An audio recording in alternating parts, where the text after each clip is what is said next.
বিয়ের মাত্র 10 দিন। মইনুল ইসলাম বিরাট বড় করে অনুষ্ঠান করবেন। প্রথম মেয়ে ওনার ভীষণ শখের, হতে আদরের। বাড়ির সামনে অনেকটা জায়গা, পুকুরের পাড়ও বেশ খালি জমিন পড়ে আছে, সেখানে এক জায়গায় স্টেজ করা যাবে। আসমার ইচ্ছে ওনার মেয়ের বিয়েতে ছবি তোলা হবে। মইনুল ইসলাম তাই বাজারের একজন ফটোগ্রাফকে বলে রেখেছেন ক্যামেরা দিয়ে ছবি তুলতে হবে। তিনি এখন এখানে সেখানে দাওয়াত করছেন, গ্রামের মুরব্বীদের সাথেও তো আলোচনা আছে। বিয়েতে তন্নির খালাতো ভাই বোন, ফুফাতো আর মামাতো ভাই বোন আসবে। ওরা আসবে গায়ে হলুদের দিন। মার্কেট যাওয়া দরকার, কিন্তু তন্নি আজ পর্যন্ত কিশোরগঞ্জ সেভাবে যায়নি। গিয়েছে কিন্তু মার্কেট করতে চায়নি। এখন তো আরও যেতে পারবে না, কেউ দেখে ফেললে ওখানে বলবে নতুন বউ বাজারে এসেছে। মান সম্মানের একটা ব্যাপার আছে। আসমা কল দিয়েছেন নিজের ভাই বউদের, ওরাই করুক গায়ে হলুদের মার্কেট। কিন্তু বেঁকে বসেছে তন্নি, সে যাবে। তার গায়ে হলুদের শাড়ি গয়না সে নিজ হাতে কিনবে। বিয়েটা তো তারই। তীর্ণ বলেছে সব তোমার ইচ্ছা মতোই হবে, এখানে আর করে কথা আছে। উঠোনে সবাই বসা। তন্নির বোন মহানা পাথরের গুটি দিয়ে খেলছে। আসমা বেগম তরকারি করছেন। নূরজাহান বসে বসে কুলোর চাল খুঁটিয়ে খুঁটিয়ে দেখছেন। শিলা আর তন্নি বয়ামের আচার খাচ্ছে। তার বায়না শুনে নূরজাহান বেগম মুখ বাঁকালেন। এমনিতেই নাচনে বুড়ি, আরো দাও ঢোলের বাড়ি। জামাইটা বুঝে না, নইলে তোরে মাথায় তুলতো না লো। তন্নি আচার খাওয়া রেখে ক্ষিপ্ত চোখে তাকালো। বিয়া আমার, জামাই আমার, তোমার মতো মাথা ব্যথা কেন? হুম, আমিই যাব। জীবনে দেখোস কোনো বউ নিজের গায়ের হলুদ মার্কেট নিজে করে? এই গ্যারামের কেউ গেছে আই জীবন পর্যন্ত? কেউ না যাক, আমি যাব। যেতে না দিলে বিয়ের দিন লুকিয়ে বসে থাকবো। বাকিরা নীরব শ্রোতা সেজেছে। তন্নি ভীষণ জেদি ছোট থেকে, যা বলে তাই। আসমা রেগে যাচ্ছেন। বিয়ে ঠিক হলে মেয়েরা বাড়ি থেকে বের হয় না। মেয়েটা কেন বুঝতে চাইছে না। তিনি হাতের টমেটোটা রেখে দিলেন, মুখ ঘুরিয়ে বসলেন ওর দিকে। একপাশে বসে খাতায় মেহমানদের নাম লিখছেন মইনুল। তো নিশন, বিয়ে ঠিক হয়ে গেলে মেয়েদেরকে বাড়ি থেকে বের হতে হয় না। আর তুই যে ওখানে যাবি, জামাইয়ের বাড়ির সবাই আনাগোনা কিশোরগঞ্জ জুড়ে, তোকে দেখে ফেললে। তন্নি এক বাক্যে বলল। বোরখা পরে যাব, দেখলেও চিনবে না। মইনুল কাজে মনোযোগ দিতে পারছেন না। তিনি অতিষ্ঠ হয়ে উঠলেন। তন্নির মা, রাখো এসব। তুই যা মা, তোর বড় মামিকে আর নীলাকে নিয়ে যা, আম্মা যাবে। নূরজাহান উত্তর দেওয়ার আগে তন্নি ফুঁসে উঠল। তোমার মাকে নেব না, বুড়ি বজ্জাত, সব লন্ডভন্ড করে দেবে। তোর সাথে যাওয়ার জন্য আমি কান্তাছি নাকি? যা যা, বিয়ে আমরো হয়েছিল। নূরজাহান বেগম বেশ অভিনয় জানেন। না যাক, করুক অভিনয়। তন্নি সেখান থেকে উঠে পড়ল। শিলার হাত ধরে ঘরের দিকে পা বাড়াতেই তিনি আঁচলে মুখ ঢেকে নিলেন, ফুপিয়ে উঠলেন। আমার কি কেউ আছে? আমার কেউ নাই। তন্নি জায়গায় থেমে গেল। ভীষণ দূরে কোথাও বিদ্যুৎ চমকানোর মতো ওর মুখটা চমকালো। কাঁদছে কেন? মইনুল আশ্চর্য হয়ে জিজ্ঞেস করলেন। কাঁদো কেন আম্মা? 50টা বছরের বেশি হয়েছে সংসার করি, তোর বাপ কোনোদিন কোনোখানে নিয়ে যায় নাই, তুই যাস নাই, আজকে বললি একটু। আর তোর মাইয়া আমাকে দেখতেই পারে না। তন্নি এগিয়ে এলো, বুঝেছে ব্যাপারটা। মহিলার ইগো আছে। বাপ গো! সে কেটে রাখা একটা টমেটোর কুচি মুখে নিয়ে বলল। কাঁদো কেন? বলেই তো হয়, আমিও যাব। তুই কথা কোস না মাগি, একটা শয়তান পয়দা করছে আমার বউ এ। আসমা আড়ালে ভেঙচি কাটলেন। এত খাসটা মানুষ হয়, তাও বয়স্ক। মইনুল মেয়ের দিকে তাকালেন, তারপর কাছে ডাকলেন। তন্নি গিয়ে বসল।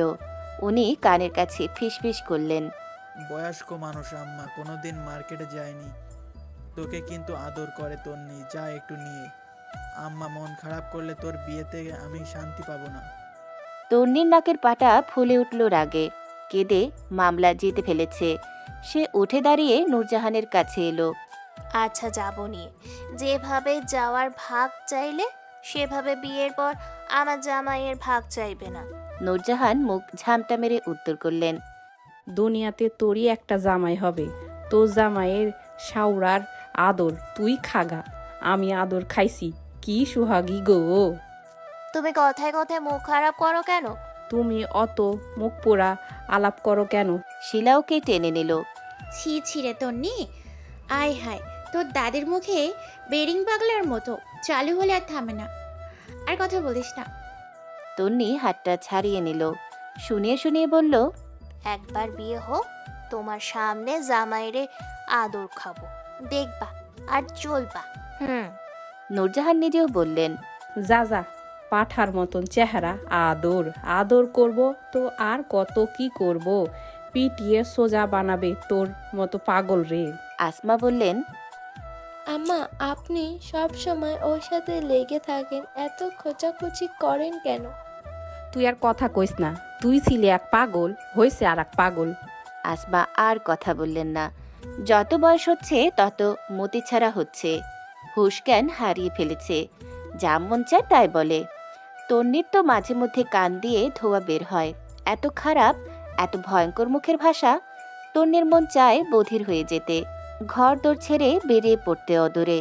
লোকে বলে বোবার শত্রু নেই। তন্নির মতে বধিরের কোনো শত্রু নেই, তা শুনলে জবাব দেওয়ার প্রশ্নই আসে না। কাট না শুনলে জবাব দেওয়ার প্রশ্নই আসে না। শুনলে তো আরো ঝামেলা, কিছু বলাও যায় না, শোয়াও যায় না। তাই বধির হওয়া ভালো। শুনলামও না, বুঝলামও না, কিছু বললামও না।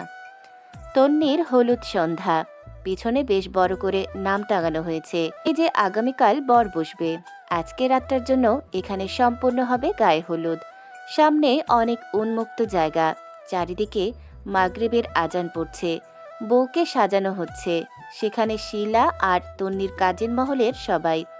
তন্নির ফুপাতো ভাই দুজন, ফাহিম, ফয়সাল, একটা ফুপাতো বোন ফারজানা, ছোট ফুপির 2 মেয়ে, আনিকা, আকসা, মামাতো ভাই আরাফ, সাগর, দুটো বোন তমা, ঝুমা, আর খালাতো বোনেরা আছে। ওরা বিয়ে খেয়ে সবাই চলে যাবে। সবগুলো শহরের বাসিন্দা, তাদের নাকি গ্রাম ভালো লাগে না। তন্নির ভাষায় সবগুলো খ্যাত। এরা কি বুঝবে গ্রামের সৌন্দর্য? বলদ ছেলে মেয়ে। তন্নির সাজ পাগল, সে খুব সাজবে বিয়েতে। গায়ে হলুদের শাড়িটা ওর কলা পাতা রঙের। ছোট মামি বারবার বলেছেন হলুদ শাড়ি নেওয়ার কথা, তন্নি নেবে না। বাকিরা নিক হলুদ শাড়ি, ওকে একটু অন্যরকম লাগতে হবে তো। সে নতুন বউ না, তাকে অবশ্যই সবার থেকে আলাদা লাগতে হবে। সাদা ফুটফুটে শরীরে কলা পাতা রঙের সুতির শাড়িটা দূর থেকে চকমক করছে। ফাহিম, ফয়সাল দুজনে গিয়ে লাল গোলাপ আর গাঁদা ফুল এনেছে। তমা সেগুলো দিয়ে মালা বানিয়েছে সুন্দর করে। কানে, গলায়, হাতে, মাথায় কাঁচা ফুলের গহনা, ঠোঁটে টকটকে লাল লিপস্টিক, চোখ ভর্তি কালো কাজল। আনিকা শহরের জিনিসপত্র দিয়ে ওকে সাজিয়েছে। গালগুলো এমনিতেই লাল, সেখানে আর একটু ব্লাশ মাখায় টুকটুক করছে। সারা ঘর উজ্জ্বল তন্নির সাজের কারণে। যেই দেখছে সেই বারবার মাশাল্লাহ বলছে। নূরজাহান দূর থেকেই নাতনির হাসি মুখটা দেখলেন, তারপর চোখ দুটো লুকিয়ে নিলেন আঁচলের তলায়। পুতুলটা ঘরে না থাকলে সারা বাড়ি আন্ধার হয়ে যাবে। কে খাবে গাছের ফল ফকর? তিনি সেখানে দাঁড়ান না, ওনাকে দেখলে তন্নি কেঁদে ফেলতে পারে। সাগরের হাতে স্মার্টফোন, সে এসে দাঁড়িয়ে বলল, তোর একটা ছবি তুলি, ভালো হয়ে বস। মামাতো বোনেরা বিভিন্ন স্টাইল শিখিয়ে দিল। তন্নি হেসে হেসে ছবি তুলল। আয়নায় সে নিজেকে দেখে নিজেই মুগ্ধ হয়ে যাচ্ছে। ত্রিনয় দেখলে খুব খুশি হতো। তন্নিকে আজ সত্যি সত্যি সুন্দর লাগছে। অপরূপ চাঁদের রূপ তার, অঢেল সৌন্দর্য, টানা আখি, গোলাপি ঠোঁট, হালকা ফোলা ফোলা গাল, হরিণী ব্যাকুল নজর, চোখের পাপড়িগুলো ঘন, বেশ লম্বা চুল। গ্রামের মেয়েদের আর যাই হোক চুল লম্বা থাকে, ওকে বাইরে নিতে হবে। নিয়ম অনুসারে কনে বিয়ের আগের দিন থেকে নিজের ছায়া পা দিতে পারবে না, অর্থাৎ ওকে কোলে করে নিতে হবে। ছেলেদের মধ্যে সবথেকে বড় আরাফ, ওকে ডাকা হলো। আরাফ ঘরে এসে থমকে দাঁড়ালো, তারপর বুকে হাত দিয়ে বলল, তোকে পরীর মতো লাগছে তন্নি। ত্রিনয় সিদ্দিকী তোকে এখন দেখলে নিঃশব্দ মরে যেত। তন্নি বলল, তোমার কাছে তো ফোন আছে, ওনাকে একটা ভিডিও কল দাও। সবাই হেসে ফেলল। সাগর জানালো সে ছবি দিয়ে দেবে, ওখানেই দেখতে পারবে। আরাফ কোলে নেবে না। থাকুক গ্রামের নিয়ম, ছেলে হয়ে মেয়েকে কোলে নেবে কিভাবে? তার যুক্তির কাছে কারো কথা টিকল না। তন্নিকে তাই হেঁটে হেঁটেই যেতে হলো। মেয়েরা মাথার ওপর ওড়না ধরেছে, লাল ওড়না। তারপর সেখানে বেশ অনেকক্ষণ ধরে ছবি তোলা হলো। বাকি সব মেয়েরা ভারী সাজগোজের সাথে হলুদ শাড়ি পরেছে, ওদের গায়ে আর্টিফিশিয়াল ফুলের গয়না। সবাই তন্নির সাথে বসে বসে ছবি তুলল। এবারে গায়ে হলুদের পালা। বড়রা একে একে ওকে হলুদ ছুঁয়ে দিল। তন্নি বেশ হাসছে, সাদা গালগুলো হলুদের ছোঁয়ায় হলুদ হয়ে গেছে। মা বাবা যখন এলো তখন সব নীরব। আশেপাশে কোথাও নূরজাহান নেই, ওনাকে অনেকক্ষণ ধরে দেখা যাচ্ছে না। তন্নি আসমা আর মইনুলের চেহারা দেখে কেঁদে ফেলল। সাজগোজ নষ্ট হয়ে যাবে বলে বেশি কাঁদল না, সবকিছু থমথম করছে। ফয়সাল গিয়ে কোথা থেকে টেনে নূরজাহানকে নিয়ে এলো। উনি এসে দাঁড়িয়েই ছোটদের মতো হাউমাউ করে কেঁদে দিলেন। বাকিরা স্তব্ধ হয়ে গেছে। সব উল্লাসে হঠাৎ বাধা পড়ল। আনন্দের রেশটা আর নেই। তন্নি শব্দ করে কেঁদে উঠল নিজেও। দাদিকে কাছে ডাকলো দুই হাতে। তিনি এগিয়ে গিয়ে তন্নিকে জড়িয়ে ধরলেন, কাঁদতে কাঁদতে বললেন, বু, আমার বুবু, তোরে ছাড়া আমি কেমনে থাকুম? ও মইনি রে, আমার পুতুলটা রে, তুই আটকা আমার পুতুল। দূর থেকে জড়িয়ে রাখা দুজনকে কি ভীষণ সুন্দর দেখায়, লিখে বর্ণনা করা যায় না। প্রচলিত একটা বহুল ব্যবহৃত বাক্য আছে, সন্তান হয় পেট থেকে, নাতি হয় কলিজার থেকে। কি অপরূপ উপমা! তন্নির শরীরটা ভীষণ কাঁপে। নূরজাহানের কান্না দেখে তার ভয় জাগে। বিয়ে কি এতটাই ভয়ের? কি আছে বিয়েতে? তন্নি আরো জোরে কাঁদল। কান্নার কারণে সে কথা বলতে পারছে না, কিন্তু তার হঠাৎ কেন কান্না পাচ্ছে সেটাই সে বুঝতে পারছে না। বুকটা কেমন চিরে যাচ্ছে হঠাৎ করে, সবকিছু অসহ্য লাগছে। সে টেনে টুনে গয়না খুলে ফেলতে চাইল, তার আগেই ওদেরকে আলাদা করে নিল সবাই। মেয়েটা ছটফট করছে এক প্রকার। নূরজাহানকে ঘরে নিয়ে এলো মহিলারা। তন্নিরা কাজিনরা বলল, কাঁদিস না তনি, তুই কাঁদলে আঙ্কেল আন্টিও তো কষ্ট পাবে। তনি শান্ত হয়ে চোখের জল মুছে নিল। শিলা বসেছে পাশে, সেও কেঁদেছে। ও বান্ধবীদের মাথাটা নিজের কাঁধে তুলে নিল। আবারও হইচই শুরু হয়েছে, সবাই নাচবে এখন। প্রথমে মেয়েরা নাচলো, গান বাজলো। লীলাবালি লীলাবালি, বড় যুবতী সৈগ, বড় যুবতী সৈগ, কি দিয়া সাজায় মতরে। তারপর হিন্দি গান ছেড়ে দেওয়া হলো। ছেলেরা মেয়েরা সবাই উল্লাস করে নাচলো। তন্নিরও নাচতে মন চাইলো, কিন্তু নববধূর নাচ দেখলে মুরব্বীরা ছিছি করবে। তাই সে স্টেজের উপরেই পা তুলে বাবু হয়ে বসে রইল। অর্ধেক রাত পর্যন্ত নাচ গান শেষ করে সবাই মেহেদি দিতে বসলো। তন্নির দুই হাতের দুই পাশেই কনুই পর্যন্ত মেহেদি দেওয়া হলো। হাতের নখেও আবার শিলা একটু পায়েও দিয়ে দিল। মইনুল ইসলাম দিঘির পার হতে দেখলেন, গালে হলুদ মেখে শাড়ি জড়িয়ে গহনা পরে বিছানার মধ্যমণিতে চাঁদ বসে আছে। ওনার ঘরের চাঁদ। ছোট্ট মেয়েটা কয়েকদিনেই কেমন হুট করে বড় হয়ে গেল। সেদিনও বাড়ি জোরে ছোটাছুটি করেছে। দুদিন আগেও জামরুল গাছের মগডাল থেকে মা বকতে বকতে নামিয়েছেন। বছর আগেও পুতুল বুকে জড়িয়ে ঘুমিয়েছে মেয়েটা। মইনুল মার্কেট থেকে খুঁজে খুঁজে গোলাপি রঙের বড় পুতুল আনতেন, সেটা বুকে জড়িয়ে ঘুমিয়ে যাওয়া মেয়েটা আজকে জীবন্ত পুতুল সেজেছে। বুকটা ধুকপুক করে, ভীষণ ব্যথায় জর্জরিত হয়ে যায়। পুরুষ মানুষ কাঁদে না, কাঁদতে পারে না। উনি একবার ভাবলেন বাড়িতে ঢুকতেই আব্বা বলে ডাক দেওয়ার মানুষটা আর থাকবে না। মোহনা তন্নির মতো না, কেউ কারো মতো হয় না। এত কঠিন জগৎ সংসার। আল্লাহ ভীষণ নিষ্ঠুরতা দেখিয়েছেন পৃথিবীর এতটুকু নিয়মে। এত আদরে বুকে জড়িয়ে মুখে মুখে খাইয়ে বড় করা কলিজার টুকরোকেও পরের ঘরে যেতে হয়। মইনুল ইসলামের চোখগুলো লাল হয়ে আসে। দুটো রাত ধরে কাঁদেন আসমা। রাত জাগেন তন্নি এখনই বুঝতে পারছে না। মানুষের এমন কষ্ট হওয়া উচিত না, যেটা প্রকাশ করা যায় না, যেটা বুকে জমে পাহাড় হয়ে যায়। মইনুল টের পেলেন ওনার বুকটায় ক্ষত হয়েছে, যেই ক্ষত কখনো পূরণ হবে না। না, কি সুন্দর দেখতে হয়েছে মেয়েটা। ওনার মেয়েটা এত সুন্দর কবে হলো? উনি এর আগে সেভাবে খেয়াল করেনি তো। মেয়েকে বধূর সাজে এত পরিপক্ক লাগার কথা না, তবুও লাগছে। বিয়ের বাড়িতে নাকি মেয়েদের সৌন্দর্য বাড়ে, নইলে এত এত মেয়ের ভিড়ে কেবল ওকেই কেন ফুটবে? কেন চোখ সরানো যাবে না? মইনুল চোখ ফিরিয়ে নিলেন, নজর না লেগে যায়। আনন্দ উল্লাসে কাটল তন্নির গায়ে হলুদ। তন্নি আফরোজার নতুন জীবনের সূচনা লগ্নের খানিক অংশ। তার পরের দিন রবিবার 10 তারিখ, যথারীতি তন্নির বিয়ের দিন। চারপাশ মানুষজনে গমগম করছে। পাত্রের বাড়ি থেকে সকালে বিয়ের সাজগোজ পাঠানো হয়েছে। আনিকা সুন্দর করে সাজাতে জানে। তন্নিকে খুব ভোরে সকাল সকাল গোসল করানো হলো। ভাবিরা সবাই মিলে করিয়েছে। তখন এক দফা কাদা ছোড়াছড়ি খেলাও শেষ হয়েছে। তারপরে সবাই গোসল করে খিচুড়ি খেতে খেতে সময় চলে গেছে। তখন দুপুর 12টা। রবিবারে বিয়ে কিছুটা বেমানান সবার কাছেই। বিয়ে হবে মূলত শুক্রবারে, সুন্দর একটা বার। সেখানে রবিবার কেন? উদ্ভট। তন্নি বলেছে সেটা কেউ তখনও জানে না। তাকে সাজাতে বসানো হলো। টুকটুকে একটা গাঢ় লাল রঙের শাড়ি, পাড়টা ঘন কালো গাঢ় সবুজ, সেখানে সোনালি সুতোর কাজ। লাল শাড়িটা জুড়েও সোনালি কাজ ছড়িয়ে। ঘরের সাদা আলোতে সম্পূর্ণ শাড়ি ঝলমল করছে। ওদের সবার ভীষণ পছন্দ হলো। দোপাট্টাটাও টুকটুকে লাল। শাড়িটা তন্নিকে বেশ সুন্দর করে সময় নিয়ে পরিয়ে দেওয়া হলো। মাথায় লম্বা ঘন চুলগুলো খোপা করা হয়েছে। খোপার মধ্যে কয়েকটা লাল তরতাজা গোলাপ গেঁথে দেওয়া। রংতুলি দিয়ে আঁকা দৃশ্যের মতো সুন্দর বড় বড় দুটি চোখ আইলাইনারের জাদুতে আরও ফুটে উঠেছে। চোখের নিচটাও কাজলে আবৃত।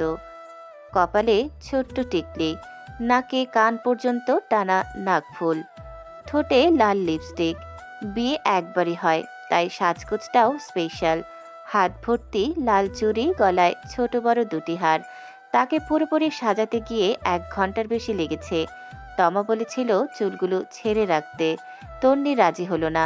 এত বড় চুল এমনিতেও লোকজন দেখে ওর মাথা ঘুরছে, দরকার নেই। শেষমেশ ঝুমা ওর মাথার অর্ধেকটা পর্যন্ত ঘোমটা টেনে দিল। ওর মুখটা ঘুরিয়ে ফিরিয়ে দেখল সবাই, বলাবলি করলো সোহাগের সৌন্দর্য বেড়েছে। হাত ভর্তি মেহেদের রংটাও লাল হয়েছে। নূরজাহান ঘর থেকে বের হননি সকাল থেকে। গতকাল থেকে তিনি চুপচাপ। ভীষণ আশ্চর্যজনক ঘটনা। বাড়িটা সম্পূর্ণ হয়েও অসম্পূর্ণ। নূরজাহানের কথা ছাড়া এটাকে বাড়ি বলা দুষ্কর। তিনি দুর্বল হয়ে পড়েছেন কিছুটা। একপাশ থেকে লাঠিটা নিয়ে উনি এগিয়ে এলেন। সবাই জায়গা করে দিল। তন্নি হাসছে তখনও। নূরজাহানকে দেখে বলল, দাদু এখানে বসো আমার পাশে। হাত দিয়ে নিজের পাশে ইঙ্গিত করল সে। বহুদিন বাদে তার কণ্ঠে দাদু ডাক নূরজাহানের বুকে ঢেউ তুলে দিল। তন্নি ওনাকে সুন্দরী ডাকে। ওনার চোখ দুটো পিটপিট করছে। লোকে বলে কান্না দেখলে কান্না পায়। মেয়েটা এত সুন্দর সেজেছে, কি সুন্দর লাগছে দেখতে, পুতুলের মতো চেহারা। উনি কাঁদলে মেয়েটাও না বুঝে কাঁদবে। তিনি তন্নির হাত দুটো আঁকড়ে ধরলেন, ঘুরিয়ে ফিরিয়ে দেখে বললেন, জামাইয়ের ভালোবাসবে, মেহেদির রং উঠছে, তোর কপাল ভালো। তন্নি লজ্জা পেল। বধূরূপী মেয়েটার হাসিটাও দারুণ। তার আজকে ভীষণ খুশি খুশি লাগছে। ওরও বিয়ে হবে, একটা জামাই হবে। মেয়েরা বিয়ের দিন এত কাঁদে কেন? তার তো তত কান্না পাচ্ছে না। শুধু মোহনা, মা বাবা আর দাদির মুখটা দেখলে কান্না পাচ্ছে। সবাই ভীষণ আনন্দ করছে। কোথা থেকে আসমা দৌড়ে এলেন। দরজার পাশে তিনি থমকে দাঁড়ালেন। বিছানার মধ্যমণিতে এটা ওনার মেয়ে। তন্নি কবে এতটুকু বড় হলো? বিয়ের শাড়িতে তাকে এক বিন্দু ছোট লাগছে না। দিনের আলোতেও ওনার ঘরে জ্যোৎস্নার আলো নেমেছে। তিনি ঘরে ঢুকলেন না। হাসি হাসি মুখটা দেখতে দেখতে পিছিয়ে গেলেন। মেয়ে বড় হলে বিয়ে দিতে হয়, এত দারুণ সত্যটা এমন নিদারুণ ব্যথায় মোড়ানো কেন? চারপাশে রব উঠল, বর এসেছে, বর এসেছে। তন্নিকে একা একা রেখে একে একে সবাই বের হয়ে গেল। অনেকে ত্রিনয় সিদ্দিকীকে দেখে চলে আসবে। ঘরটা পুরোপুরি খালি হয়ে নিস্তব্ধ পুরীর মতো রূপ ধারণ করলো। তন্নি চুপচাপ বসে থেকে বাইরে তাকালো। পুকুরের মাঝখানে রোদ পড়েছে, চারপাশে ফলের গাছগাছালির বাহার। তন্নি পেয়ারা গাছটার দিকে তাকালো। সবগুলো গাছও চষে খেয়েছে 2 দিন আগেও। গাছগুলোর নকশা দারুণ, উঠতে গেলে আনন্দ হয় বেশ। তন্নি সেগুলো দেখতে দেখতে হুট করে হেসে ফেলল। একবার ডাল ভেঙে দিঘিতে পড়েছিল সে। সেসব দেখতে দেখতে ছোট তন্নি আনমনা হয়ে গেল। তার মনে পড়ল সে এখান থেকে চলে যাবে, তারপর কারো বাড়ির আদর্শ বউ হতে হবে, অরুণচণ্ডীপানা কমাতে হবে। এমা, এ বাড়িতে তো সে আর কখনোই মেয়ে হিসেবে আসতে পারবে না, এটা তো মনে ছিল না। তারপর এতগুলো গাছ, গাছের ফলগুলো, পুকুর সাঁতরে গোসল করা, দাদির সাথে ঝগড়া, ওর আরামের বিছানাটা। তন্নি সারা বাড়ি হেঁটে হেঁটে ভাত খায়, এতদিনের অভ্যাস স্বভাব। তার থেকেও বড় কথা, সে এ বাড়িতে আগের মতো হইচই করতে পারবে না। আজ থেকে সব শেষ, সব শেষ, সর্বনাশ। তন্নির বুক ধুকপুক করে কাঁপে থরথর করে। এ কেমন সত্য, এ কেমন আইন! নিজের বাড়িতে নিজেই মেহমান। হাত পা তার অবশ হয়ে যায়। আসমা বেগম খাবার নিয়ে ঘরে ঢুকলেন। তন্নি অথৈ সাগরে পড়া নাবিকের ন্যায় মায়ের কোমর আঁকড়ে ধরে। আসমা চোখ মুছলেন, মেয়ের মাথায় হাত বুলিয়ে দিলেন। তন্নি ফুপিয়ে উঠল।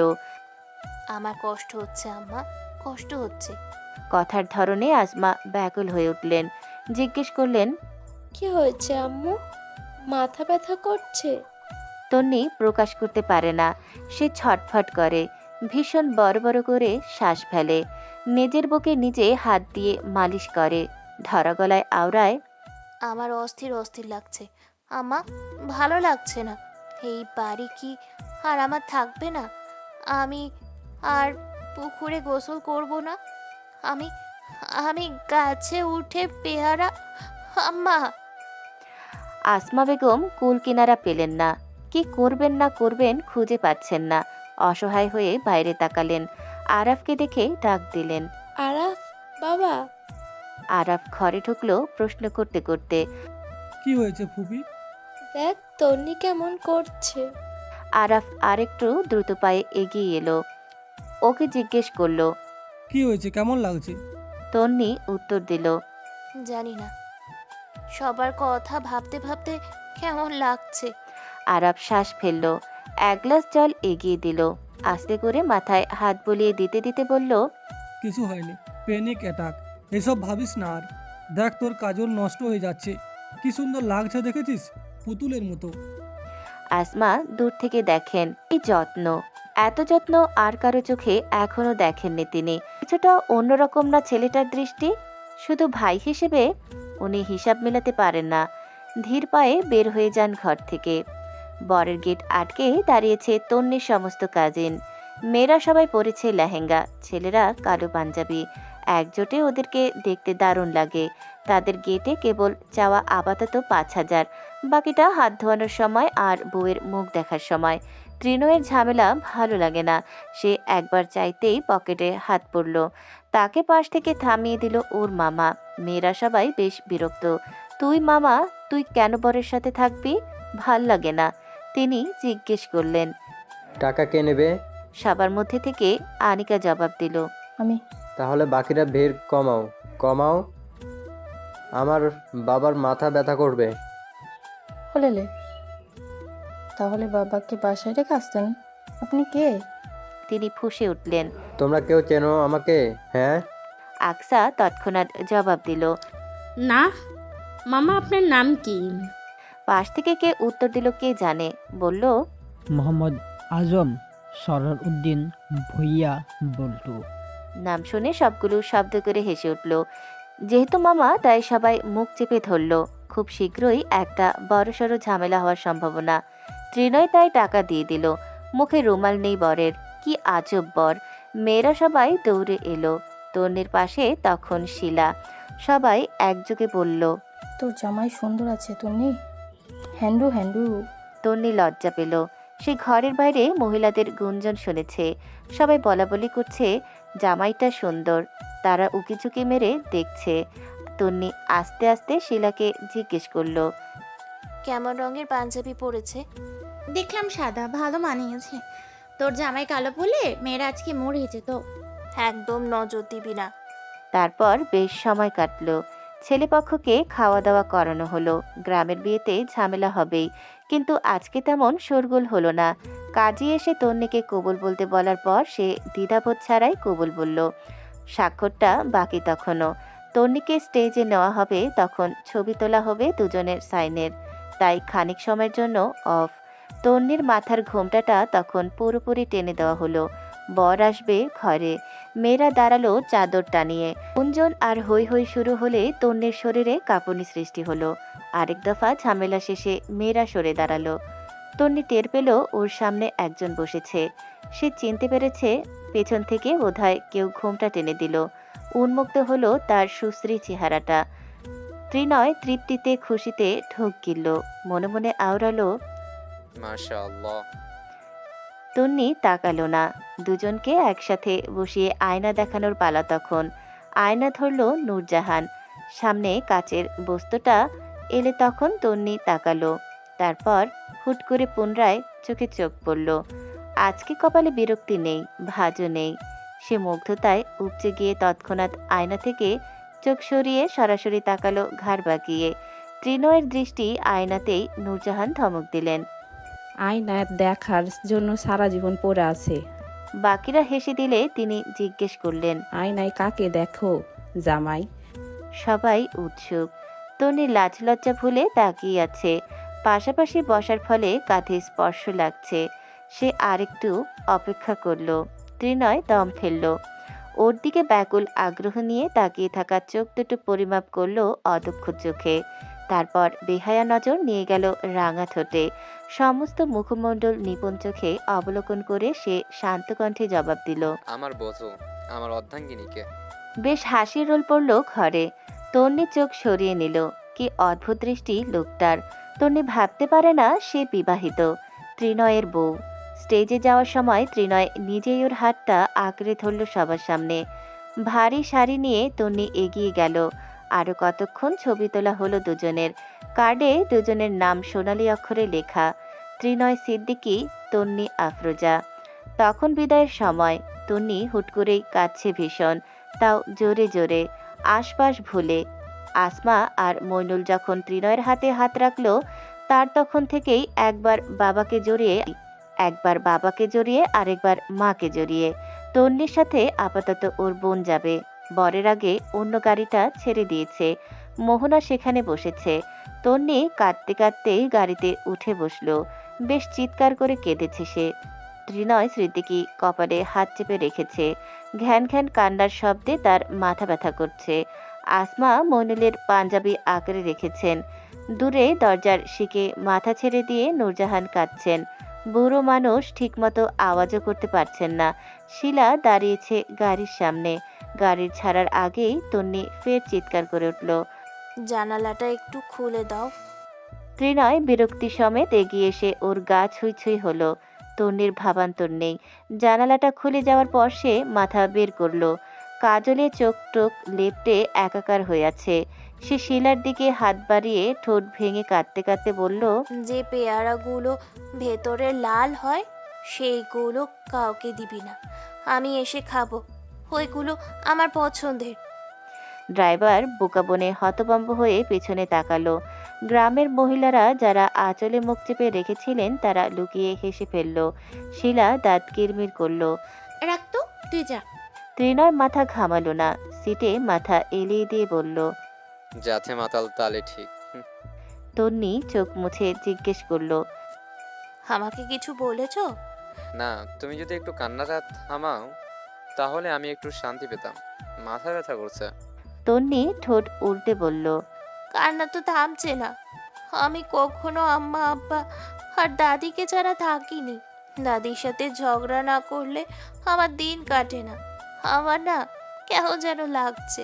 মনে হচ্ছে সারা জীবনের জন্য চলে যাচ্ছি আমি। সারা জীবনের জন্যই তো। এখন তো আমি নিজের বাড়িরই অতিথি। বুকটা পেটে যাচ্ছে। আল্লাহ! ত্রিনয় কি করবে বুঝতে পারল না। সান্ত্বনা দিতে সে পারে না, কিভাবে দিতে হয় জানে না, অভিজ্ঞতা নেই। তাকে কিছুক্ষণ ঠোঁট কামড়ে রাখতে দেখা গেল, ভাবছে। তারপর শুধু আস্তে করে বলল, কাঁধে মাথা রাখো, ভালো লাগতে পারে। তন্নির খুব ভালো লাগলো কথাটা। সে চুপচাপ মাথা এলিয়ে দিল ত্রিনয়ের কাঁধে। ত্রিনয়ের মেরুদণ্ড সোজা হয়ে আসে। ও মূর্তির মতো বসে থাকে, কথা বলে না। বাড়িতে রব উঠল, বউ এসেছে বউ এসেছে। তখন বেশ রাত হয়ে গেছে। রোজিনা বেগম যাদেরকে নিয়ে বউ বরণ করলেন, ঘরে তুললেন। ত্রিনয় নিজের ঘরে চলে গেছে। তন্নিকে বোধহয় ত্রিনয় সিদ্দিকের বোনের ঘরে নিয়ে যাওয়া হলো। রাতে কেউ আর এলো না। ত্রিনয়ের দুই বোনের নাম জুই, জবা। জুই বড় দুজনের মধ্যে। সে ঘরে এসে বলল, ভাবি শাড়ি পাল্টে নাও, ফ্রেশ হয়ে এসো, তোমার ঘুম পাচ্ছে। কাঁদলে চোখ মুখ ফুলে যায়। তখন ঘুমটা একটু বেশিই পায়। সে মাথার ঘুমটাটা ফেলে বলল, হ্যাঁ, আমার বোন কোথায়? জুই এগিয়ে এসে মাথার ক্লিপে হাত দিল। খুলে দিতে দিতে বলল, তোমার বোন আমার বোনের সাথে, ওরা দুজন বান্ধবী হয়ে গেছে। তন্নি হেসে দিতে চাইল। তার পূর্বে দরজার সামনে কেউ দাঁড়ালো, লম্বা শরীর। তন্নি তাকালো। সাদা টি শার্ট, কালো ট্রাউজার পরে ত্রিনয় দাঁড়িয়ে, তোয়ালে দিয়ে মাথা মুছছে। তন্নি গুটিয়ে গেল অস্বস্তি দিতে। মিনমিন করে বলল, এখানে থাকবে নাকি? জুই চোখ কুচকে জিজ্ঞেস করলো, কে? তারপর সামনে তাকালো। হেসে হেসে উত্তর দিল, আজকে না, এটা আমার ঘর। তন্নি হাফ ছাড়লো। জুই জিজ্ঞেস করলো, ভাইয়া কিছু বলবে? তন্নি কিছুটা আড়াল হয়ে আছে যাতে দেখা না যায়। জুয়ের এদিকে মনোযোগ নেই। সে মন দিয়ে মাথার ক্লিপ খুলছে। ত্রিনয় দেয়ালে হাত রেখে একটু বেঁকে গেল। তন্নিকে দেখা গেল। তন্নিও দেখল। সে তারপর আর একটু চেপে এলো এদিকে। দাদি ঠিকই বলেছেন, এই ছেলের নজর ভালো না। কিভাবে তাকায়! ত্রিনয় সেভাবে দাঁড়িয়ে বলল, ওর কিছু লাগলে বলিস। তন্নি ভীষণ আস্তে বিড়বিড় করলো। আমার আবার কি লাগবে? জুই সেটা শুনতে পেল। তোমার বউয়ের কিছু লাগবে না। তন্নি সোজা বসা থেকে হাঁটু গেড়ে উঠে ওর মুখ চেপে ধরল। ত্রিনয় একটু হাসলো বোধহয়, বোঝা গেল না। তারপর চলে গেল। জুই মিটিমিটি হাসছে। ভাইয়াকে ভয় পাচ্ছ নাকি? শোনো, তোমাকে ভাইয়া সম্পর্কে বলি। ভাইয়া ভীষণ ভীষণ রাগী। কথা না শুনলে মাথার উপর তুলে আছাড়ও মারতে পারে। আবার মনে করো একটু অবাধ্য হলে ধাক্কা মেরে নিচে ফেলে দিতে পারে। মুখে মুখে তর্ক করলে সোজা তোমাকে বাপের বাড়িতে রেখে আসতে পারে। প্রথম কথাগুলো তন্নির মনে তলোয়ারের ন্যায় ঢুকে গেল। সে এসব জীবনেও ভুলবে না। প্রথম প্রথম বাক্যগুলো তো একটু বিশেষ। তার মনের ভেতর ভয় জেগে বসলো শক্তপোক্তভাবে। এমন সাংঘাতিক পুরুষের সাথে এক ঘরে থাকা কিভাবে সম্ভব? তাকানোর ধরন, কথা বলার ধরন সবার থেকে আলাদা। তন্নি এমন কাঠখোট্টা লোক জীবনেও দেখেনি। সংসারও তো করতে হবে আজকের পর থেকে। তন্নি কি ভয় পাচ্ছে? তন্নি সাহসী মেয়ে, ও ভয় পায় না। এখন একটু ভয় লাগছে। এক ঘরে থাকার বিষয়টা বেশ বিপজ্জনক, অন্তত ওর কাছে। পরের দিন সকালে ঘুম থেকে ওঠার পর তন্নিকে ড্রয়িং রুমে নিয়ে যাওয়া হলো। আজ ওদের বৌভাত। তাদের বাড়ি থেকে সবাই আসবে। রাতে তেমন কেউ আসেনি। বিয়ে মানেই তো বউ দেখা, তাই মহল্লার মহিলারা দলে দলে বউ দেখতে আসছে। তন্নির পরনে একটা জামদানির সাদামাটা শাড়ি। কিছুক্ষণ পর ওকে সাজানো হবে। মেয়েটার শরীরের রংটা আর একটু উজ্জ্বল হয়েছে। একজন দেখে বলল, সুন্দরী বউ রোজিনা, এটাকে কোথায় পেলে? তন্নি নিজেও সবার মুখ দেখছে। বাকিরা বউয়ের কাণ্ডে অবাক হচ্ছে বটে। নতুন বউ এমন ড্যাব ড্যাব করে তাকিয়ে কেন? কেউ অবশ্য মুখে কিছু বলল না। শেষমেশ একজন ভদ্রমহিলা এলেন। পোশাক আর সাজগোজে সম্ভ্রান্ত চেহারা। বেশ শৌখিন এবং বড় ঘরের মহিলা। শরীরের গয়নাগুলো তার সচক্ষ প্রমাণ। উনি থুতনি চেপে মুখটা ঘুরিয়ে ফিরিয়ে দেখলেন, এপাশ ওপাশ পরখ করলেন। তারপর চোখ দুটো কুঁচকে বললেন, সবই ঠিক আছে, সুন্দরও তো মাশাল্লাহ, শুধু নাকটা একটু বোচা। তন্নিও ওনাকে দেখছে। নতুন বউ সে। কন্ট্রোল কন্ট্রোল, কিচ্ছু বলা যাবে না, কিচ্ছু না। দাদি বারবার সতর্ক করে দিয়েছেন, কিন্তু ভদ্রমহিলা থেমে থাকলেন না। না, মনে হচ্ছে ওনার প্রধান কাজ সৃষ্টিকর্তার এই সৃষ্টির খুদ বের করা। তিনি আবারও বললেন, এই যে এদিকটা, এখানে একটু উঁচু হলে একদম খাপে খাপ। কি রে জরিনা, মেয়ের নাম দেখিসনি? তন্নি আর চুপ থাকলো না। সহ্য হলো না বোধহয়। এভাবে কারো চেহারা খুঁড়তে হবে কেন? চেহারায় বড়লোক অথচ মন মানসিকতা নিম্ন। নাক দেখে আনবে মানে? একটা মানুষের হাড়গোড়ের খোঁজ নিয়েও কি বিয়ে হয়? সে মুখে মুখে বলে বসলো, আপনার তো নাকি নেই আন্টি, সবার সব কিছু কিভাবে সুন্দর হবে? মুখের নকশা কি হাতে আঁকা যায়? ত্রিনয় তখন সিঁড়ির মাথায় এসে থেমেছে। ভদ্রমহিলা শুনতে পেয়ে হাই হাই করে উঠলেন। ও রোজিনা, নতুন বইয়ের আচরণ এমন কেন? তন্নি জিভে কামড় বসালো। নাউজুবিল্লাহ নাউজুবিল্লাহ, ও আল্লাহ, মুখটা কেন এত দ্রুত চলে? ত্রিনয় এগিয়ে এলো। তন্নি তাকে এক পলক দেখে দাঁড়িয়ে পড়ল। মহিলা ত্রিনয়কে দেখে বললেন, 2 দিন হয়নি বউ এসেছে, তোর বউ কিভাবে তর্ক করে দেখেছিস? ত্রিনয় ওর দিকে তাকালো। তন্নি মাথা নামিয়ে রেখেছে। কিছু বাদে তার কানে এলো একটা ভীষণ গম্ভীর কণ্ঠ। শ্বশুরবাড়ির লোকজনের সঙ্গে আদবের সাথে কথা বলবে। ঘরে যাও, সোজা আমার ঘরে। জুই, ওকে আমার ঘরে নিয়ে যা। ভাইয়া, ভাবিকে সাজাতে হবে। আমার ঘরেই? এত কঠোর স্বর ধমকে বলছে কথাগুলো সে। তন্নির চোখ ছলছল করছে। ত্রিনয় ছাড়া ওর আপনার কেউ আছে? জুই ওকে নিয়ে যেতে যেতে বলল। বলেছিলাম না ভাই একটু রাগী। তন্নি আর কথা বলল না। দুঃখে তার বুক ফেটে যাচ্ছে।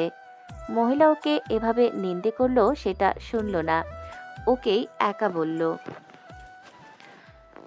বাড়িতে চলে যেতে মন চাইছে। ওরা সেখান থেকে চলে আসার পর ত্রিনয় পকেটে হাত গুজে দাঁড়ালো। ভদ্রমহিলা বোধহয় সন্তোষ হয়েছেন। নতুন বউয়ের জন্য এতটুকুই যথেষ্ট। তিনি উপরে তাকিয়েছিলেন। ত্রিনয়ের চোখটা সিঁড়ি থেকে ঘুরে এলো।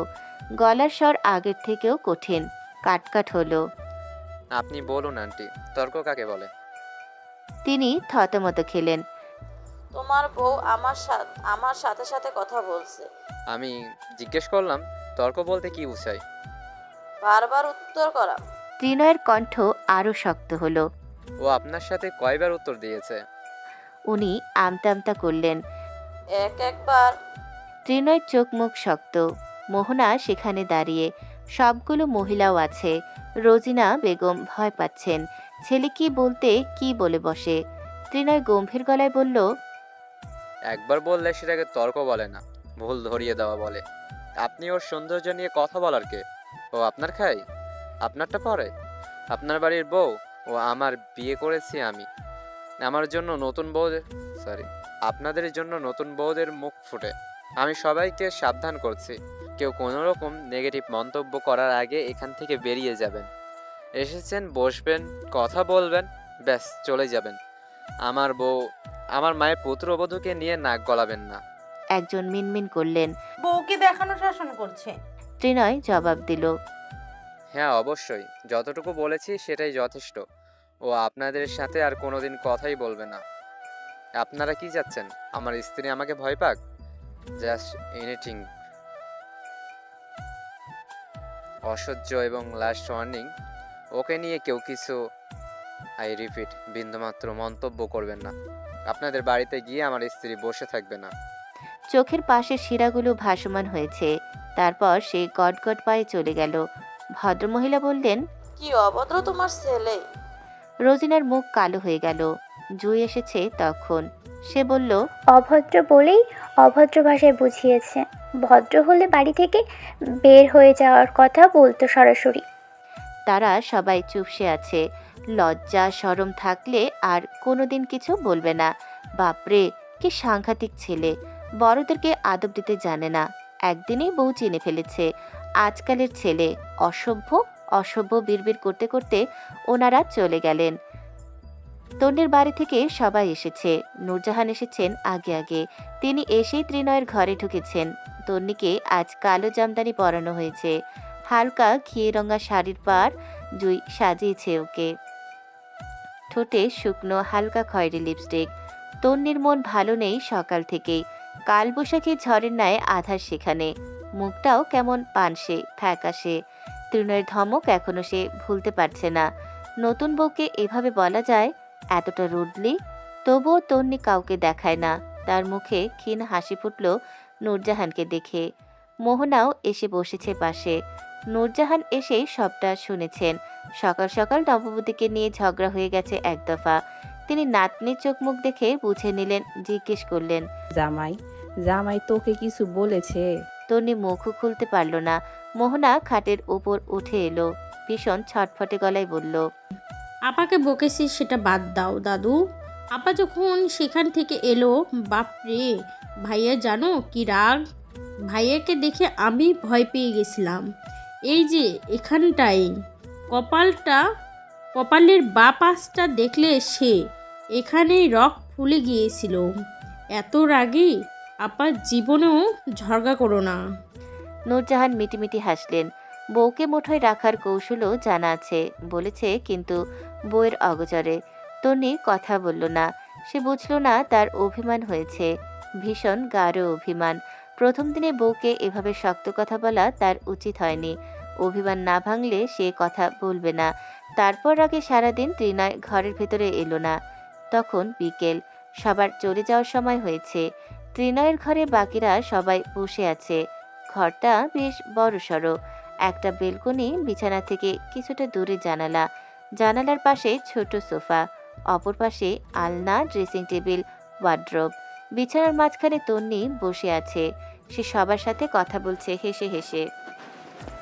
জবা ওকে একটা আপেল দিয়েছে, সেটা খাচ্ছে এখন। দরজার পাশে তখন ত্রিনয়কে দেখা গেল। ওকে দেখে একে একে সবাই বের হয়ে যেতে লাগলো। তন্নি বোকার মতো এদিক ওদিক তাকিয়ে ত্রিনয়কে দেখে জায়গায় জমে গেল। মুখের ভেতরের আপেল চিবানো ভুলে গেল। অসহায় চোখে সবাইকে দেখল। দাদি কোথায়? এরা ওকে কোথায় ছেড়ে যাচ্ছে? বাবা? তন্নির কান্না পায়, ভয় লাগে। ঘরটা তখন খালি হয়ে গেছে।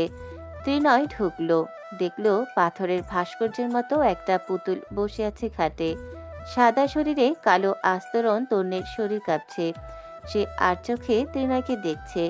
ত্রিনয় ঘরে ঢুকে পরনের কালো শেরওয়ানিটা একটানে খুলে ফেলল। তন্নি হাঁসফাঁস করে অন্যদিকে ফিরে এলো।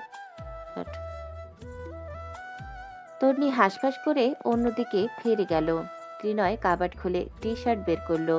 তন্নি তখনও আড়ে আড়ে দেখছে, লোভনীয় জিনিসের মতো। তারপর নিজের মনের বেলাজ চিন্তাভাবনায় নিজেই মিশে গেল। টি শার্টটা পরার সময় পিঠের হাড়গুলো কিভাবে যেন ভেসে উঠল। ত্রিনয় চুল ব্যাক ব্রাশ করলো হাতে, তারপর ডাকলো, আফরোজা। তন্নি ঠোক গেলে। হুম? ত্রিনয় ওর দিকে তাকালো না। আয়না দিয়ে দেখা যাচ্ছে। সে বলল, সকালে ব্যবহারের জন্য মন খারাপ তোমার? থাকতে পারে, অস্বাভাবিক না। কিন্তু আমার এলাকার কারোর সাথে কখনো এভাবে কথা বলবে না। আমি এটা ভালো চোখে দেখি না। বড়দের সাথে তর্ক করা উচিত না। তন্নি নাক ফুলিয়ে প্রশ্ন করলো, উনি বারবার আমাকে খুঁজছিলেন, নিজে তো কিছুই বলল না, শুধু আমাকে পেয়েছে। চোরে কখনো চোরের বাণী শুনে? তোমাকে তর্ক করতে না করে আমি তর্ক করব। আমি যাতে আর কখনো না শুনি কেউ কিছু বলার সাথে সাথে উত্তর দিয়েছো। কেউ আমার বউকে নিয়ে আলোচনা করুক, নিন্দে করুক, তা আমি চাই না। আমার বউ। তন্নির অনুভূতিগুলো নিজের কাছেই অজানা অজানা লাগে। সে কথা বলতে পারে না, চুপচাপ মেনে নেয়। একা একা লোকটার সাথে আছে, চিন্তা করলেও শ্বাস আটকে আসে। ত্রিনয় বের হওয়ার সময় দরজার কাছে জুইকে দেখল। শেষেরটা শুনেছে কিছু। চলে যেতেই চাচ্ছিল, ত্রিনয়কে বের হতে দেখে গেল না। ত্রিনয় কাছাকাছি যেতেই বলল, তোমার বউ তর্ক করবে? কেউ তোমার বউকে আর কখনো কিছু বলবে না। ত্রিনয় যেতে যেতে আদেশ দিল, ওকে কেউ কিছু বলবে না, সেটা যেন ও না জানে। জুই ভাইয়ের বেশ প্রশংসা করল। দারুণ তীক্ষ্ণ বুদ্ধি। তার কিছুক্ষণ পর নূরজাহান ত্রিনয়কে সাথে নিয়ে ঘরে এলেন। তন্নি তখন একা বসে আছে। সে দেখল নূরজাহান ত্রিনয়ের হাতটা দুহাতে চেপে ঘরে আসছে। তন্নি কথা বলল না। দুজনে সে খাটে বসল। মাঝে নূরজাহান, এক পাশে তন্নি, অপর পাশে ত্রিনয়। তিনি তন্নির হাতটা ত্রিনয়ের হাতে রাখলেন। ত্রিনয় তীক্ষ্ণ চোখে দেখছে ওকে। নূরজাহান বললেন, নাতনি আমার বড় আদরের, তুই ওরে আদরে আদরে রাখিস। তন্নির লজ্জা বাড়ছে। নূরজাহান কখন কি বলে বসে ঠিকানা নেই, গ্যারান্টি নেই। ত্রিনয়ের হাতের ওপর তন্নির হাত। সে সেখানে জোরে চাপ দিল। তন্নি হকচকিয়ে গুটিয়ে গেল।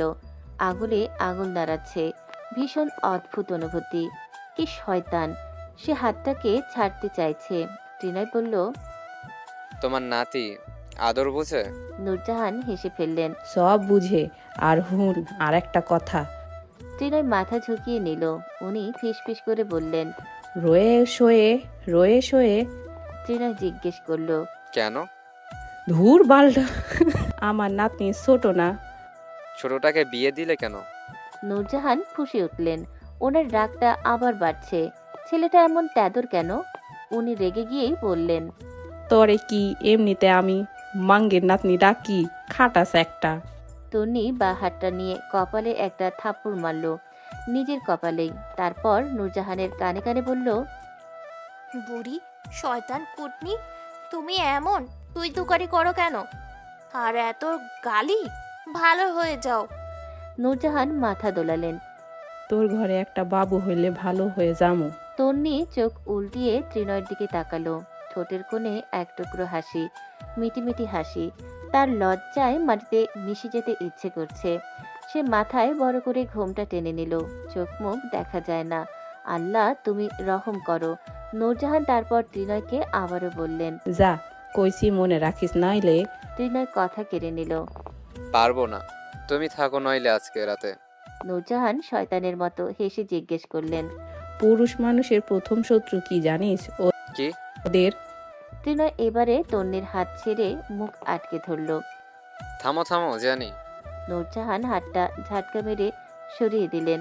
ওর দিকে তাকিয়ে নাকটাকে উঁচু করলেন। তুই খালি আমাকে ছুতে চাস কেন? ত্রিনয় কাঁধ উঁচু করল। তুমি তো সেদিন বললে পুরুষ মানেই মানে তাই আর কি। নূরজাহান ওকে ঠেলে দিলেন। যা দূরে গিয়ে মর, যা ঘরের বাইরে হ। কেন? আমার নাতনির সাথে কথা আছে, যা তুই।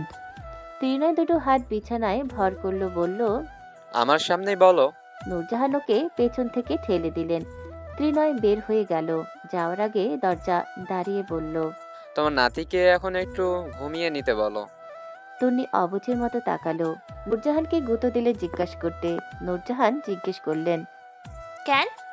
ত্রিনয় স্বাভাবিকভাবেই বলল, সারা রাত সজাগ থাকতে হবে না? তন্নি প্রকট চোখে তাকালো। কি লজ্জাজনক কথাবার্তা! ছি ছি! কান দিয়ে ধোয়া বের হচ্ছে তার। রাতে সজাগ থাকার মানে কি সে একটু বোঝে না? তন্নি কি এতই বোকা? নূরজাহান শাড়িতে মুখ ঢেকে ফেললেন। তন্নি হাঁসফাঁস করছে। অবস্থা দুর্বিষহ। কিছু বলল না সে। চুপচাপ মুখ ঘুরিয়ে নিল অন্যদিকে। ত্রিনয় কথা বলেই চলে গেছে। নূরজাহান ওর হাতে হাত রাখলেন।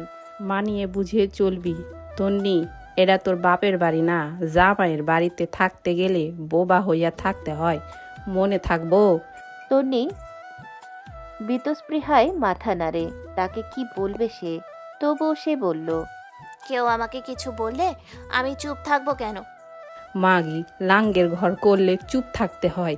কেউ কিছু কইলে প্রথম জামাইরে কবি, তোর জামাইয়ের জ্ঞান বুদ্ধি ভালো আছে, তোর মতো গাধা না। তন্নি মেনে নিল, কথা বলল না। নূরজাহান শরীর ঘেঁষে বসলেন। আস্তে করে বললেন, জামাই রাতে যা চাইবো সব দিবি। তন্নি চোখ দুটো কুঁচকে আসে। সে নিজের হাত দুটো প্রসারিত করলো, নিজেকে দেখিয়ে বলল, কি আছে? কি আছে আমার কাছে? কি দেব?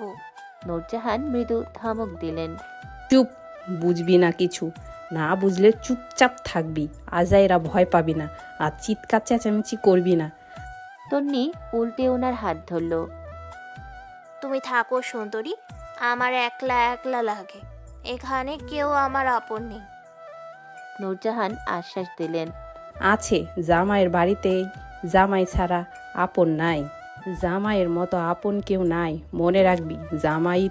জামাই তোর সব। আজকে রাত গেলেই বুঝবি। ভয় পাই না দাদু, তুমি মন দিয়া সংসার করবা। বাপের বাড়ি যাতে কোনো অভিযোগ না যায়। রেশমির বিয়ে হয়েছে কখন মনে নাই? তোর থেকেও ছোট থাকতে বিয়ে হয়েছে, কি সুন্দর ঘর করতাছে। আমার বিয়ে হয়েছিল 12 বছর বয়সে। আমার কথা মনে রাখবা দাদু। তন্নি হঠাৎ ঠোঁট উল্টে কেঁদে ফেলল। ফুপিয়ে উঠে বলল, এখানে ভালো লাগছে না, আমার দম বন্ধ লাগছে, একটু বাহিরে যাব। নূরজাহান ওর মাথায় হাত বুলিয়ে দিলেন। দীর্ঘশ্বাস ছাড়লেন। কাঁদে না দেবু, ভালো খারাপ সব তিনয়রে বলবি। রাতে বলবি বাইরে যাওয়ার কথা, নিয়ে যাবে। জামাইয়ের মতো মতে চললেই সোহাগী হবি। তারপর নিয়ম করে রাত নামলো, আকাশের কোণে সূর্য অস্ত গেল। তন্নির জীবনে নতুন রাত এলো, ভিন্ন অন্যরকম। তন্নি ভীষণ আগোছালো, চঞ্চলা রমণী। ত্রিনয় তাহার বিপরীত। নূরজাহান দেখে গেলেন, ভবিষ্যৎবাণী করে গেলেন, ওদের খুব সুন্দর একটা সংসার হবে, টক ঝাল মিষ্টি একটা সংসার। মইনুল মেয়ের জন্য উপযোগী পাত্র খুঁজেছেন, সেটা উনি আজকের ঘটনাতেই বুঝে গেছেন। প্রথম বাক সুন্দর হলেই রাস্তা মানসম্মত হয়। হাড়ির ভাত একটা ধরলেই বোঝা যায়, সবগুলো খুঁড়তে হয় না। গল্পটা একটা ভীষণ চঞ্চল, অবুঝ বকবক করা বধূ আর গম্ভীর বুঝতার কথা কম বলা বরের, মানবের আজন্ম আকর্ষণ বিপরীতে। ওদের সংসার আদরে না হয়ে যাবে কোথাও। বাড়িতে মেহমান এসেছে, বোন আমার। আপু সারাদিন আমার ফোনে মুভি দেখে। আপুর শেষ হলে ভাগ্নে কার্টুন দেখে। আমি লুকিয়ে চড়িয়ে তাকে ফোন ধরলে সে ভীষণ আশ্চর্য হয়। আজকে সন্ধ্যায় আমার মনে হলো সে আমাকে জিজ্ঞেস করলো, কে তুমি মনা? চারিদিকের সংসারে 2 দিন তুমি আমাকে ভুলে গেলে ভণ্ড।